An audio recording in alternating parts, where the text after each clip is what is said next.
తెలుగుదేశం జై తెలుగుదేశం చంద్రబాబు నాయుడు గారి నాయకత్వం చంద్రబాబు నాయుడు గారి నాయకత్వం జోహార్ అన్న ఎన్టీఆర్ జోహార్ అన్న ఎన్టీఆర్ ఈరోజు వేదిక పైన మేమందరం కూర్చోగలుగుతున్నామంటే దాని వెనకాల వేదిక ముందలున్న తెలుగుదేశం పార్టీ కార్యకర్తల కష్టం చెమట ఉంది. ఎన్ని రకాలుగా ఇబ్బంది పెట్టినా ఎత్తిన పసుపు జెండా దించకుండా మడిమ తిప్పకుండా తెలుగుదేశం పార్టీకి కాపలా కాసింది తెలుగుదేశం పార్టీ కార్యకర్తలే. మీకు ఎంత చేసినా మీ రుణం నేను తీర్చుకోలేను. ఆనాడు యువగలం పాదయాత్రలో నేను ఇదే గడ్డపై పాదయాత్ర చేస్తే ఆనాటి పాలకులు నా పైన కోడిగుడ్లు విసిరేశారు. అయినా కార్యకర్తలు ఒకే ఒక మాట చెప్పారు, తగ్గేదే లేదు, ముందరికి నడుద్దామని. అడుగడుగున ఇబ్బంది పెట్టాలని ప్రయత్నించారు, కానీ మనం భయపడలేదు. మీ లోకేష్ యువగల పాదయాత్ర ఆపేదానికి ప్రయత్నించారు. ఆనాడు GO1 తీసుకొస్తే మడిచి ఎక్కడ పెడతావు పెట్టుకోపో, ఈ యువగలం పాదయాత్ర ఆగద్దని చెప్పా.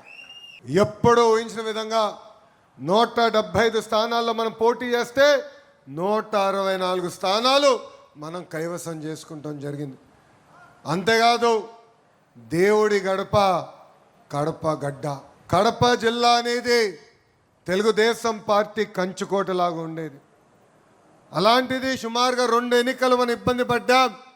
కానీ తిరిగి మీ అందరి శ్రమతో తెలుగుదేశం పార్టీ కంచుకోటగా కడప జిల్లాని తీర్చిదిద్దాం. ప్రొద్దుటూరు అంటేనే చాలా పవర్ఫుల్.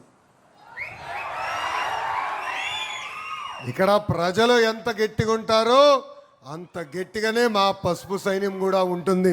సీతారాములు నివసించిన పవిత్రమైన భూమి మన ప్రొద్దుటూరు. కనికా పరమేశ్వరి ఆలయం, శోషమల్లి దర్గా, RCM చర్చ్ ఉన్న పుణ్యభూమి మన ప్రొద్దుటూరు. ప్రొద్దుటూరుని మినీ ముంబై అంటారు. ఎందుకంటే వ్యాపారంలో మీరు అమ్మ స్పీడు, మీ బ్లడ్లోనే వ్యాపారం ఉంటుంది. నేను అనేక సార్లు చెప్పా, రాష్ట్ర ఎన్నికలు మొత్తం ఫండింగ్ ఒక ప్రొద్దుటూరు నియోజకవర్గం చేయగలుగుతుంది. అబ్బా, ఏకంగా బంగారం వ్యాపారంలో కూడా మీరు నంబర్ 1. ఏ వ్యాపారం మీరు వదిలిపెట్టరు, అనుకుంటే చేసి తీరుతారు. ఆ పట్టుదలనే ప్రొద్దుటూరుకి పునాది అని ఈ సభాముఖంగా చెప్తున్నా. ఇప్పుడు రాయలసీమని గోల్డ్ హబ్గా చంద్రబాబు నాయుడు గారు మార్చుతున్నారు. మనం చూసాం, జొన్నగిరి స్వర్ణగిరిగా మారింది. అక్కడ ఏకంగా ఈరోజు బంగారం తయారు చేసుకునే పరిస్థితి NDA ప్రభుత్వానికి వచ్చింది. తెలుగుదేశం పార్టీ ఆవిర్భావం తర్వాత 4 సార్లు ప్రొద్దుటూరు నియోజకవర్గం గెలుస్తాం జరిగింది. ప్రతిపక్షంలో ఉన్నా అధికారంలో ఉన్నా ఎప్పుడూ ప్రొద్దుటూరిని అభివృద్ధి చేసిన వ్యక్తి మన నాయకుడు చంద్రబాబు నాయుడు గారు. ప్రొద్దుటూరిని ముందలు తీసుకెళ్ళాలి, అన్ని రంగాల అభివృద్ధి చేయాలి లక్ష్యంతో ఆనాడు మన అడుగులు వేస్తూ వెళ్ళాం. మీరందరూ ఒకటే గుర్తుపెట్టుకోవాలి, యువగలం పాదయాత్రలు నేను చెప్పా, రాయలసీమకి క్యాన్సర్ గడ్డ లాంటి వ్యక్తి జగన్మోహన్ రెడ్డి అని. 5 సంవత్సరాల అధికారంలో ఉన్నాడే, కనీసం ఒక్క పరిశ్రమను తీసుకొచ్చాడా? ఒక్క పరిశ్రమ చేత ఎక్స్పాన్షన్ చేపించాడా అని అడుగుతున్నా. ఏమనంటే రాయలసీమ బిడ్డ అంటాడు. ఎంత అన్యాయం ఒక్కసారి ఆలోచించాలి. ఆనాడు బ్రాహ్మణి స్టీల్ అనే ఒక కంపెనీ తీసుకొచ్చాడు. ఆ కంపెనీకి సుమారుగా 11,000 ఎకరాలు 18,000 రూపాయలకి ఇచ్చారు. ఇంకొక 3,000 ఎకరాలు 25,000 రూపాయలకి ఆ కంపెనీకి ఇచ్చారు. ఆనాడు మనందరికీ సినిమా చూపించారు. ఆ ఉక్కు ఫ్యాక్టరీ వల్ల 10,000 మందికి ఉద్యోగాలు, ఇండైరెక్ట్గా 1,00,000 మందికి ఉద్యోగాలు వస్తుందని. ఆ ఫ్యాక్టరీ వస్తుంది కనుక ఒబ్బలాపురం గన్లు కూడా ఇస్తున్నామని ఆనాడు చెప్పారు.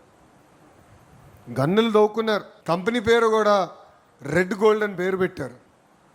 డబ్బులంతా విదేశాలకు పంపించేశారు. ఏకంగా ఒక దొంగ పేపర్ ఉంది, పేపర్ పేరేంటి, దొంగ పేపర్ పేరేంటి, సాక్షిలో కూడా పెట్టుబడి పెట్టారు. అంటే ఎంత అన్యాయమో చూడండి. 14,000 ఎకరాలు ఇచ్చారు. ఒక్క పరిశ్రమను వచ్చిందా? ఒక్కరికైనా ఉద్యోగం వచ్చిందా? స్టీల్ బయటికి వచ్చిందా అని అడుగుతున్నాం. అదే మనం కష్టపడి ఈరోజు పరిశ్రమలు తీసుకొస్తే ఆ పార్టీలో ఒక జంపింగ్ జపాంగ్ ఉన్నాడు. ఎవడో మీకే బాగా తెలుసా బా, మన దగ్గర నుంచే పోయినాడు, అన్నీ అనుభవించి పోయినాడు జంపింగ్ జపాంగ్. అక్కడికి వెళ్ళి పెద్ద మాటలు మాడుతున్నాడు.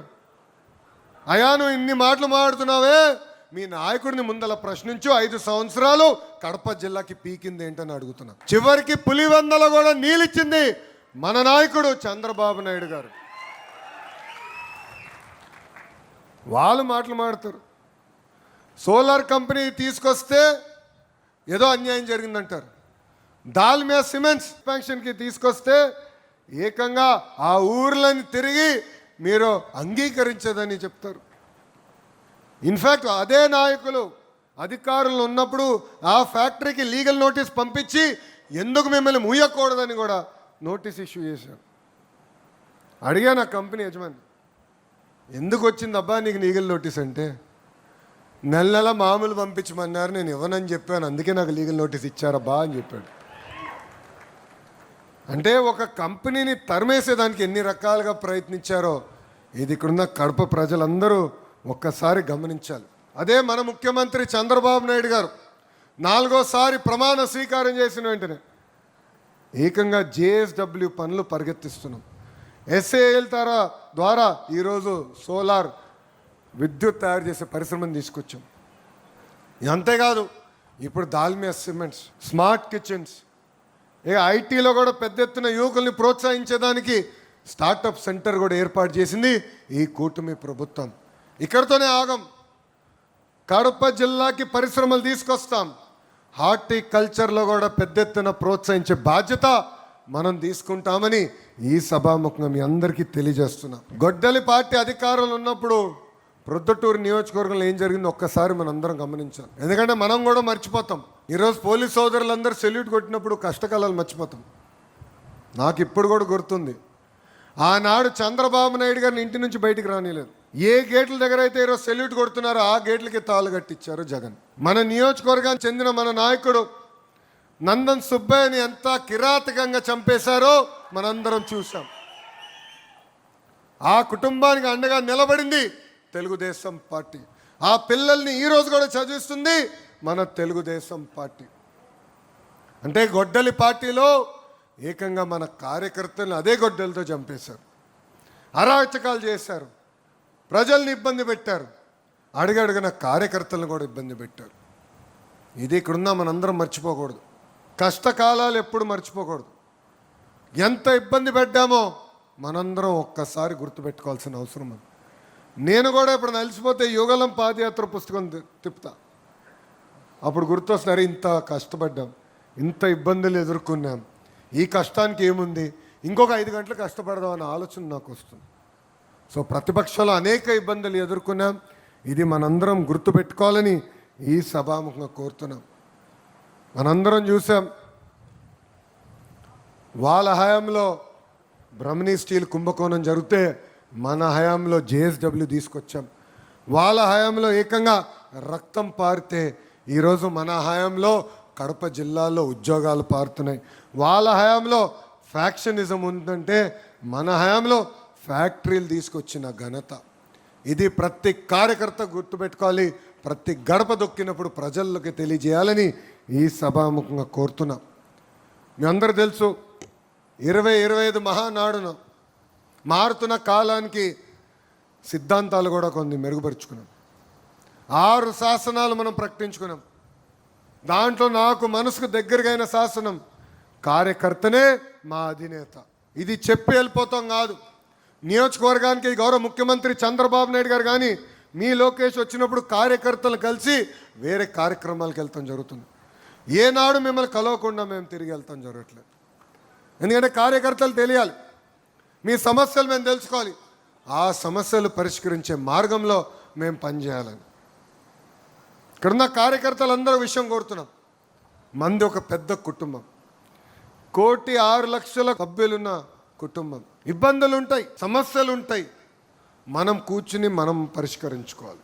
చిన్న కుటుంబంలో కూడా సమస్యలు ఉంటాయి, మనం బయటికి చెప్పుకో, మనం కూర్చుంటాం, కుటుంబం పెద్ద దగ్గరికి వెళ్తాం, ఈ సమస్యను ఎలా పరిష్కరించాలని అడుగుతాం. ఈరోజు క్లస్టర్ ఉంది, బూత్ ఉంది, దానిపైన యూనిట్ ఉంది, గ్రామ పార్టీ ఉంది, క్లస్టర్ ఉంది, మండల్ ఉంది, లేదంటే డివిజన్ ఉంది, ఏకంగా నియోజకవర్గం ఉంది. దాని తర్వాత పార్లమెంట్ పార్టీ అధ్యక్షులు ఉన్నారు, జోనల్ కోఆర్డినేటర్ ఉన్నారు, ఇన్ఛార్జ్ మార్చులు ఉన్నారు. మన సమస్యలు పరిష్కరించే వరకు మనం వదిలిపెట్టకూడదు. పార్టీలో సంస్కరణలు తీసుకొచ్చడానికి నేను అహర్నిశలు కష్టపడ్డా. మీరందరూ అనుకోవచ్చు లోకేష్కి ఏముంది, చాలా తేలికైన పని, చిట్కేస్ట్ అయిపోతుంది. జిల్లా వ్యవస్థ నుంచి పార్టీ వ్యవస్థ తీసుకొచ్చేదానికి నాకు 3 పాలిట్ బ్యూరో మీటింగ్లు పట్టింది. చాలామంది అంగీకరించలేదు మొదటిసారి, రెండోసారి మళ్ళీ ప్రయత్నించా. 50% స్ప్లిట్ వచ్చింది. నేను వదిలిపెట్టలా. మీటింగ్ అయిన తర్వాత మళ్ళీ పెద్దలతో మాట్లాడా, మళ్ళీ నెక్స్ట్ పాలిట్ బ్యూరో మీటింగ్ తీసుకొచ్చి అనుకున్న సంస్కరణలు నేను సాధించా. ఇది మీ అందరికి ఎందుకు చెప్తున్నానంటే, సమస్యలు ఉంటాయి, పరిష్కరించుకోవాల్సిన బాధ్యత మనందరిపైన ఉందని మీకు తెలియజేస్తున్నా. అంతేగాని మీడియాకి ఎక్కి మనము పార్టీని ఇబ్బంది పెట్టే పరిస్థితి రాకూడదు. ఈరోజు నేను అనుకున్న నిర్ణయాలకి అన్నీ బాబు గారు అంగీకరించవచ్చు, నేను అనుకునే అన్నీ అవ్వకపోవచ్చు. బాబు గారితో నేను చర్చిస్తా 4 గోడల మధ్యన, బాబు గారితో హోరాహోరీగా మాడతా 4 గోడల మధ్యలో. బయటికి వచ్చిన తర్వాత ఒకే నినాదం, జై తెలుగుదేశం, జై చంద్రబాబు నాయుడు గారు. ఇది ఇక్కడున్న ప్రతి కార్యకర్త గుర్తుపెట్టుకోవాలని కోరుతున్నాను. పెద్దలు వరదరాజుల రెడ్డి గారు ఈరోజు శాసనసభ్యుడిగా మన ముందలు ఉన్నారు. వరదరాజుల రెడ్డి గారు కూడా కొన్ని విషయాలు చెప్పదలుచుకున్నారు. ప్రతిపక్షంలో నేను పాదయాత్ర చేసినప్పుడు అనేక మంది నాయకులు నాతో నడిచారు, కార్యకర్తలు నాతో నడిచారు. వాళ్ళందరూ ఎవరో మనకు అందరికీ బాగా తెలుసు. వాళ్ళందరినీ కూడా కలిసికట్టుగా తీసుకెళ్ళి ప్రోత్సహించాల్సిన బాధ్యత పెద్దలుగా మీ పైన ఉందని ఈ సభాముఖం మీకు తెలియజేస్తున్నా. ఇక్కడ వర్గాలు ఉండవు, ఒకే పార్టీ, అది తెలుగుదేశం పార్టీ ఉంటుంది. ఎవరన్నా వర్గాలు చేయాలనుకుంటే తలుపురు సిద్ధంగా ఉంది, మీరు వెళ్ళొచ్చు. ఆ వర్గాల వల్లనే పార్టీ నష్టపోతుంది. ఆ వర్గాల వల్లనే కంచుకోట లాంటి కడప జిల్లాలో మనం ఇబ్బంది పట్టాం. ఇక్కడున్న కార్యకర్తలందరూ కూడా పిలిపిస్తున్నా, వర్గాలకి దూరంగా ఉండండి, పార్టీని నమ్ముకోండి, మిమ్మల్ని పైకి తీసుకొచ్చే బాధ్యత మీ లోకేష్ అని సభాముఖంగా తెలియజేస్తున్నా. మీ అందరు తెలుసు, మై టీడీపీ యాప్ కూడా తీసుకొచ్చాం. చాలామంది అడిగారు నన్ను, ఎందుకబ్బా ఈ యాప్, ఈ టెక్నాలజీని, కూర్చోండి, టెక్నాలజీ ఎందుకని అడిగారు. ఈరోజు గ్రామ స్థాయిలో ఎవరు పనిచేస్తున్నారు, బూత్ స్థాయిలో ఎవరు పనిచేస్తున్నారు తెలుసుకోవాలంటే ఏదో మార్గం ఉండాలి. సుమారుగా 4 లక్షల మంది నాయకులు ఉన్నారు తెలుగుదేశం పార్టీలో. 4 లక్షల నాయకుల్ని జల్లెడు పట్టాలంటే టెక్నాలజీ అవసరం. అందుకే మై టీడీపీ యాప్ డౌన్లోడ్ చేసుకోమంటున్నా. మీరు చేస్తున్న ప్రతి కార్యక్రమం పార్టీకి తెలియజేయాలంటే ఆ యాప్ని వినియోగించమని ఈ సభాముఖం మిమ్మల్ని కోరుతున్నా. ఇక్కడున్నా మిమ్మల్ని అందరిని అడగాలి, ఎంతమందికి మై టీడీపీ యాప్ ఉందో చేతులు పైకి ఎత్తండి. అందరూ ఇప్పుడు ఎత్తుతారు, ఫోటోలకు వస్తారో చెక్ చేస్తారు, లేకపోతే నో ఫోటో. అంగీకరిస్తున్నారా? యాప్ ద్వారా తెలుస్తుంది ఎవరు పనిచేస్తున్నారు. పార్టీ కొన్ని కార్యక్రమాలకు పిలిపిస్తుంది, అది స్ట్రక్చర్డ్ ప్రోగ్రామ్, అది మేము చెప్తాం ఎట్లా చేయాలో. ఇప్పుడు డోర్ టు డోర్ గురించి చెప్పబోతున్నా, అవన్నీ మీరు చేస్తారు. అంతేకాకుండా కొన్ని కార్యక్రమాలు మీరు స్వతహాగా పాల్గొంటారు, అది అక్కడ ఫీడ్ అని ఉంది, అక్కడ మీరు అప్లోడ్ చేస్తే నేరుగా నాకు తెలుస్తుంది. సో ఏ కార్యక్రమం చేసినా పార్టీకి మై టీడీపీ ద్వారా తెలియజేయండి, మిమ్మల్ని ఎత్తుక్కుంటా వచ్చే బాధ్యత నాదని సభాముఖ హామీ ఇస్తున్నాం. ఈరోజు నామినేటెడ్ పోస్ట్ విషయం తీసుకున్నాం, అందరికీ న్యాయం చేసామని నేను అనట్లా. కానీ ఈరోజు నామినేటెడ్ పోస్ట్లో కూర్చున్నారంటే రికమెండేషన్ ద్వారా రాలా. వరదరాజుల రెడ్డి గారు కానివ్వండి, మీ లోకేష్ కానివ్వండి, కేవలం ప్రతిపాదించగలుగుతాం. మా అందరికీ లాగిన్లు ఇచ్చింది పార్టీ. మేము ఎవరైనా ప్రతిపాదించాలంటే మీ సభ్యత్వ నంబర్ పెట్టి 5 ప్రశ్నలు అడుగుతుంది పార్టీ, అది మేము తెలియజేస్తాం. దాని తర్వాత చంద్రబాబు నాయుడు గారు ప్రతి పేరు చూస్తున్నాం, ఈ ఒక్క పేరుని వదిలిపెట్టట్లా. నేను అడిగా గౌరవ ముఖ్యమంత్రి గారు, సార్ ఇంత సమయం గడుపుతున్నారు దీనిపైన, ఇంత సమయం ఇన్వెస్ట్ చేస్తున్నారు, ఎందుకంటే ఒక మాట అన్నారు, 2019లో ఓడిపోయినప్పుడు నేను వెళ్ళా కార్యకర్తల దగ్గరికి. కార్యకర్తలు ఆనాడు పడిన ఇబ్బంది నేను తెలుసుకున్నా, అది జరగకుండా చూసుకోవాల్సిన బాధ్యత నా పైన ఉంది, అందుకే ఇంత సమయం ఇష్యూ పైన పెడుతున్నానని చెప్పిన వ్యక్తి మన గౌరవ ముఖ్యమంత్రి చంద్రబాబు నాయుడు గారు. నవంబర్కి మన నామినేట్ పోస్ట్ మొదటి విడత పూర్తవుతుంది, మళ్ళీ మిగతా సభ్యులకు అవకాశం వస్తుంది. సో ఒక పద్ధతి ప్రకారం పార్టీ నామినేటెడ్ పోస్టులన్నీ భర్తీ చేస్తుంది. ఎవరైతే ఫీల్డ్లో పనిచేశారో వాళ్ళని గౌరవించే బాధ్యత నాదని మళ్ళీ తెలియజేసుకుంటున్నాం. ఈరోజు మీరు అందరూ చూస్తున్నారు, 1వ తారీఖు నాడు పెన్షన్ ఇస్తున్నాం, 4,000 రూపాయలు. భారతదేశంలో ఏ రాష్ట్రం కూడా 4,000 రూపాయలు పెన్షన్ ఇవ్వట్లేదు, మనం ఇస్తున్నాం. తల్లికి వందనం, ఆనాటి పాలకులు ఏం చెప్పారు, ఎంతమంది పిల్లలుంటే అంతమంది పిల్లలకి ఇస్తా అన్నారు, జంప్ దాని తర్వాత. అలాంటిది మనం అధికారంలోకి వచ్చిన తర్వాత ఇంట్లో ఎంతమంది పిల్లలున్నా అంతమంది పిల్లలకి ఇస్తా అని చెప్పాం. మొదటి సంవత్సరం వేసాం. ఈ సంవత్సరం జూలై 24 కల్లా తల్లి అకౌంట్లో తల్లికి వందనం కూడా జమ చేయబోతున్నాం. 3 గ్యాస్ సిలిండర్ ప్రతి ఏడా ఇస్తున్నాం. స్త్రీ శక్తి కింద మహిళలు ఉచితంగా ప్రయాణించే హక్కు కల్పిస్తున్నాం. ఏకంగా మత్స్యకార సేవలో డబ్బులు వేస్తాం. ఆటో వాళ్ళ సేవలో డబ్బులు వేస్తున్నాం. మా చేనేత సోదరులతో హ్యాండ్లూమ్ ఉంటే 200 యూనిట్ల కరెంటు, పవర్ లూమ్ ఉంటే 500 యూనిట్ల కరెంటు ఉచితంగా అందజేస్తున్నాం. ఇలా ఇచ్చిన హామీలని ఒక పద్ధతి ప్రకారం నిలబెట్టుకుని ముందరికి వెళ్తున్నాం. మీ అందరు చూశారు, ఆనాడు అన్న క్యాంటీన్లు అన్నీ మూసేస్తే ఆ అన్న క్యాంటీన్లు కూడా తిరిగి ప్రారంభించింది కూటమి ప్రభుత్వం. యువకులు పడుతున్న ఇబ్బందులు నాకు తెలుసు. పాదయాత్రలో వాళ్ళందరినీ కలిసా, మిమ్మల్ని కలిసా. వాళ్ళు ఒకటే చెప్పారు, అయా ప్రభుత్వం ప్రైవేట్ రంగంలో ఉద్యోగాలు కల్పించండి మాకు చాలని చెప్పారు. అందుకే మన ప్రభుత్వ అధికారంలోకి వచ్చిన మొదటి సంవత్సరంలోనే మెగా డిఎస్సి ఏర్పాటు చేసి 16,000 పోస్టులు భర్తీ చేసుకోవడం జరిగింది. 250 కేసులు వేశారు ఆ డిఎస్సి పైన, స్టే ఆర్డర్ ఎక్కడ రాలేదు. 6,000 కానిస్టేబుల్ పోస్టులు భర్తీ చేశాం. ఇప్పుడు ఏకంగా జాబ్ క్యాలెండర్ కూడా విడుదల చేసి 10,000 పోస్టులు ఈ సంవత్సరంలో భర్తీ చేస్తాం. ప్రతి సంవత్సరం జాబ్ క్యాలెండర్ కూడా ఇచ్చే బాధ్యత మేము తీసుకుంటాం. ఈరోజు భారతదేశంలో 100 రూపాయలు పెట్టుబడులు వస్తే 25 రూపాయలు ఆంధ్ర రాష్ట్రం వెతుక్కుంటూ వస్తుంది.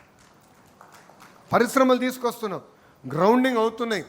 పెద్ద ఎత్తున ప్రైవేట్ రంగంలో కూడా నిరుద్యోగ యువకులకి ఉద్యోగాలు కల్పించే బాధ్యత కూడా మేము తీసుకుంటాం. ఇది ప్రజల్లోకి తీసుకెళ్లాల్సిన అవసరం ఉంది. ప్రజల్లో చైతన్యం తీసుకురావాల్సిన అవసరం చాలా చాలా ఉంది. ఈరోజు మనం చూస్తున్నాం, రూపాయి సంపాదిస్తే ప్రభుత్వాలు రూపాయి 40 పైసలు ఖర్చు అవుతుంది.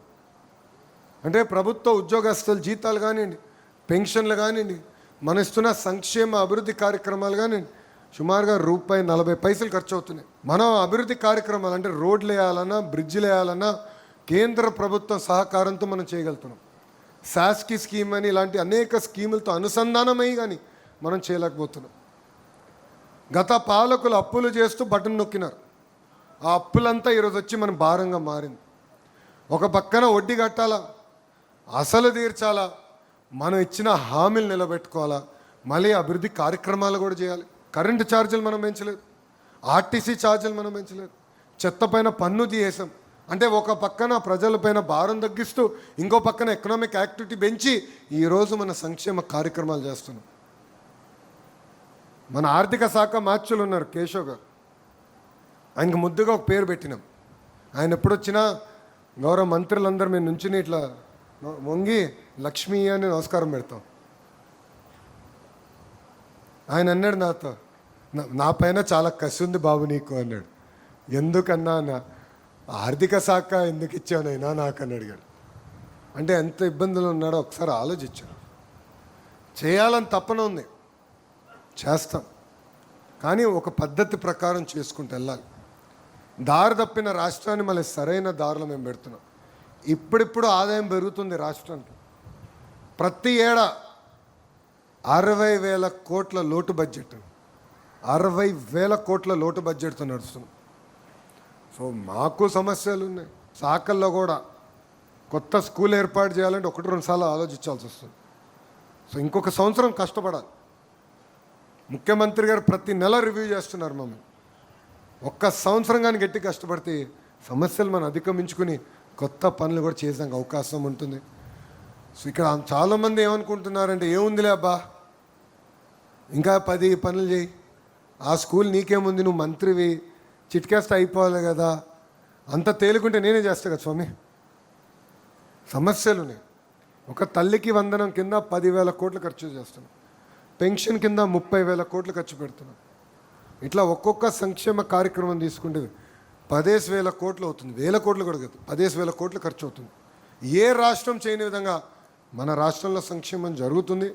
ఇది ప్రజలకి తెలియజేయాల్సిన బాధ్యత మనందరిపైన. మనం ప్రజలకి గుర్తు చేయాలి. ఆనాడు మాట్లాడాలంటే భయపడే పరిస్థితి, ఆనాడు సోషల్ మీడియాలో పోస్ట్ పెట్టాలన్నా భయపడే పరిస్థితి, ఆనాడు ఇంటి నుంచి బయటికి వెళ్ళాలంటే భయపడే పరిస్థితి, మహిళలపైన గతంలో ఎలాంటి దాడులు జరిగినాయో మనందరం చూసాం. సో ప్రజలకి ఇది తెలియజేయాల్సిన బాధ్యత మనందరిపైన ఉంది. సంక్షేమ అభివృద్ధి రెండు జోడెద్దుల బండి, ఆ రెండు ముందలు తీసుకెళ్తాం. కానీ లా అండ్ ఆర్డర్ని ఎంత మెరుగుపరిచామో ప్రజలకి తెలియజేయాలని ఈ సభాముఖం మిమ్మల్ని అందరూ కోరుతున్నా. ఎస్ఐఆర్ ప్రక్రియ ఇప్పటికీ చాలా వరకు పూర్తయింది. మిగిలిన ఏంటంటే జాగ్రత్తగా చూసుకోండి. దాని తర్వాత డోర్ టు డోర్ కార్యక్రమం స్టార్ట్ అవుతుంది. డోర్ టు డోర్ కార్యక్రమాలు అందరూ భాగస్వామ్యం అవ్వాలి, ఒక బాధ్యతగా తీసుకోవాలి, కసితో పనిచేయాలి. అప్పుడే మనం ఆశించింది మనం సాధించగలుగుతాం. ప్రభుత్వ కొనసాగింపు అనేది చాలా చాలా అవసరం. మీరు గుజరాత్ చూడండి, ఒరిస్సా చూడండి, ఒకే పార్టీ వరుసగా వచ్చేగల ఏ స్థాయికి అభివృద్ధి చెందారు. మనం చూసాం 2019 నుంచి 24 వరకు ఒక సైకో ముఖ్యమంత్రి దారి తప్పింది రాష్ట్రాన్ని.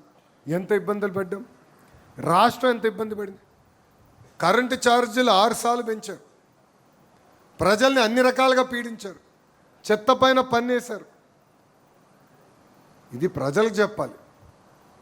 సో ప్రభుత్వం కొనసాగింపు అనేది చాలా చాలా అవసరం. ఇక్కడ కార్యకర్తలు అందరం భాగస్వామ్యం అవ్వాలి. ఎందుకంటే మన పార్టీలో ఒక జబ్బు ఉందండి, అలక. ఒక కార్యకర్త ఆవేదనతో ఒక పోస్ట్ పెడతాడు, ఆ సమస్యని పరిష్కరించాల్సిన బాధ్యత మనందరిపైన ఉంది. సో బూత్ స్థాయి అయితే బూత్ పార్టీ అధ్యక్షుడు చేయాలి, గ్రామ స్థాయి అయితే గ్రామ పార్టీ అధ్యక్షుడు చేయాలి, మండల స్థాయి అయితే మండల పార్టీ అధ్యక్షుడు చేయాలి. సమస్యలు ఉంటాయని చెప్పా, కానీ సమస్యలు పరిష్కరించుకోవాల్సిన బాధ్యత మనందరిపైన ఉంది. వ్యవస్థ ఉంది, మీకోసం పనిచేస్తున్నాం. ఏ సమస్య చిన్నది కాదు, ఏ సమస్య పెద్దది కాదు. సమస్య ఉంటే అది పరిష్కరించుకోవాలి. కూర్చుందాం, ఓర్పు సహనంతో మన సమస్యలు మనమే పరిష్కరించుకోవాలి. కానీ అలిగి ఇంట్లో పడుకుంటే నష్టపోయేది మనమే. 5 సంవత్సరాలు నరకం అనుభవించాం, 5 సంవత్సరాలు ప్రాణహానితో బతికాం. మళ్ళీ అదే పరిస్థితి వస్తుంది. ఇది మనందరం గుర్తుపెట్టుకోవాలి. ఈరోజు జనసేన పార్టీ ఉంది, ఇంకో పక్కన భారతీయ జనతా పార్టీ ఉంది.